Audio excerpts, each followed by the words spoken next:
राधे राधे प्यारे बच्चों, स्वागत है आपके अपनी YouTube चैनल में। आज अपन पढ़ेंगे कक्षा 9 हिंदी गंगा अध्याय 10। अध्याय 10 के बच्चों अपन ने इंपॉर्टेंट प्रश्न उत्तर पढ़ लिए। जाइए प्लेलिस्ट में देखिए, आपको सारे चैप्टर और सारे एमसीक्यूज मिल जाएंगे। और आज अपन पढ़ने वाले हैं अध्याय 10 के भारतीय जय विजय करे के टॉप 20 इंपॉर्टेंट एमसीक्यूज अति महत्वपूर्ण रहने वाले हैं। अगर आप इनको करते हैं तो आपके इस चैप्टर के अदर्स एमसीक्यूज करने की जरूरत नहीं पड़ेगी, क्योंकि सारे यहीं से आने वाले हैं। तो आइए वीडियो को स्टार्ट करते हैं। स्टार्ट करने से पहले एक ही बात बोलूंगा, चैनल को सब्सक्राइब कर लीजिए, क्योंकि आपको जहां पर अगर क्लास 9th में तो आप हो, क्लास 9 से लेके क्लास 12 तक आपको जो चैनल साथ देगा।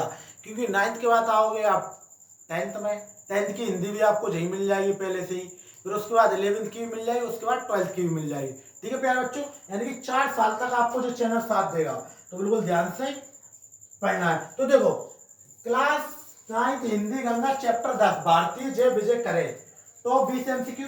पहला क्या आता है कि भारतीय जय विजय करे कविता के रचयिता कौन है।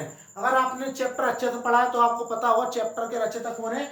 Option C is the right answer, Suryakant Tripathi Nirala. कौन है बच्चों? सूर्यकांत त्रिपाठी निराला। इसी के साथ देखेंगे बच्चों नेक्स्ट कि भारतीय शब्द किसका प्रतीक है। तो जो भारतीय शब्द है बच्चों, वो भारत माता का प्रतीक है। किसका है? भारत माता का। कविता का मुख्य भाव क्या है? तो वो है देश प्रेम और राष्ट्रीय गौरव। Option C is the right answer. इसी के साथ देखेंगे नेक्स्ट कि कनक शास्य के कमल धरे में कनक शास्य का अर्थ क्या है। तो कमल शास्य का अर्थ क्या है? सोने जैसी पकी फसलें, यानी कि बच्चों सोने जैसी पकी हुई फसलों से इसका अर्थ है। नेक्स्ट देखेंगे तरुण का अर्थ क्या है। तरुण यानी कि वृक्ष। आप पढ़ते आ रहे होंगे क्लास 1 से लेके क्लास 8 तक, तो आपको मिला ही होगा तरुण शब्द का अर्थ क्या होता है? वृक्ष। तृण का अर्थ क्या होता है? तो वो होता है तृण यानी कि घास।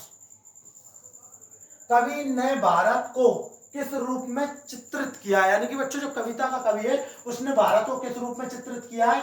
तो देवी भारत माता। किसके रूप में? देवी भारत माता। धवलधार हार गले में किसका वर्णन है? तो वो है गंगा की धारा का। किसका वर्णन है बच्चों? गंगा की धारा का। मुकुट सुरभ हिम तुषार किसका प्रतीक है? वो हो जाएगा आपके बच्चों हिमालय का। किसका? हिमालय का। कविता में प्रमुख रस क्या है?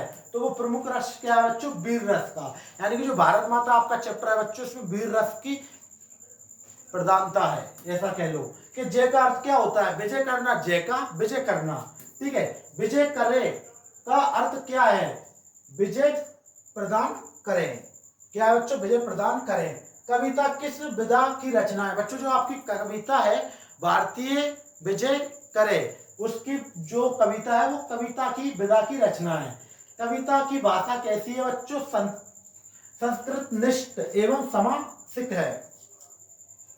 नेक्स्ट देखेंगे कि कविता में भारत की किस संपदा का वर्णन किया गया है। तो वो किया गया है बच्चों आपका ऑप्शन सी, प्राकृतिक एवं सांस्कृतिक का।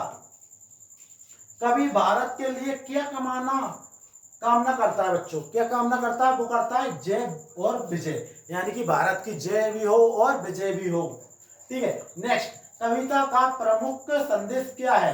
राष्ट्र प्रेम और एकता। यानी कि जो बच्चों आपकी कविता उसका जो मुख्य संदेश है वो राष्ट्र प्रेम और एकता है।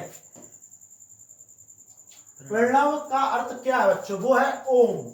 ओमकार भी बोल सकते हैं और ओम भी इसको बोल सकते हो। अगर ओम लिखा ना है तो ओमकार लगा देना, और ओमकार भी लिखा ना है तो ओम पर टिक लगा देना। ठीक है बच्चों। सुरभ का अर्थ क्या होता है? उज्ज्वल सफेद। कैसा बच्चों? उज्ज्वल सफेद।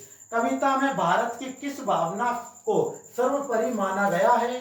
तो वो माना गया है राष्ट्रीय गौरव को। तो जे थे बच्चों आपके क्लास 9 अध्याय 10 भारतीय विजय, क्या है चैप्टर का नाम? भारतीय जय विजय करे के टॉप 20 एमसीक्यू। वीडियो अच्छी लगी तो वीडियो को लाइक और एक प्यारा सा कमेंट। मिलते हैं नेक्स्ट वीडियो में, जब तक के लिए जय हिंद जय भारत।